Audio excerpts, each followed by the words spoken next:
Welcome to tensile talk. Director Surender Reddy Bollywood కి వెళ్తున్నాడు. అవునండి, ఈ మధ్య లక్ కలిసొచ్చి డైరెక్టర్ సురేందర్ రెడ్డికి అన్ని మంచి రోజులే వచ్చాయి. మొన్నీ మధ్య రిలీజ్ అయిన ఊసిరివెల్లి అంత ఎంకరేజింగ్ టాక్ రాకపోయినా వీక్ ఎండింగ్ కల్లా ఫెంటాస్టిక్ బిజినెస్ జరిగింది. అండ్ ఇప్పుడు ఈ టాలీవుడ్ డైరెక్టర్ బాలీవుడ్ వైపు వెళ్తున్నాడు, అది కూడా సల్మాన్ ఖాన్ తో మూవీ డైరెక్ట్ చేయడానికి. ఇంతకీ ఏ మూవీ అంటారా? తెలుగులో 2009లో అప్పట్లో పిచ్చ సక్సెస్ నిచ్చిన కిక్ ని హిందీలో రీమేక్ చేస్తున్నారు. అసలు కిక్ స్టోరీ నిజంగానే ఒక న్యూ స్టైల్ తో రాబిన్ హుడ్ థీమ్ తో తీసింది.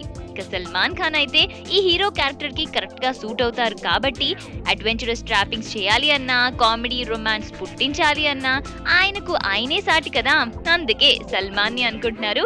ఇక సురేందర్ రెడ్డి విషయానికి వస్తే ఆయన తెలుగులో ఇప్పటి వరకు అశోక్, అతనొక్కడే లాంటి స్టోరీ బేస్డ్ మూవీసే కాకుండా ఊసరవెల్లి లాంటి క్యారెక్టర్ బేస్డ్ స్టోరీస్ కూడా చేశారు.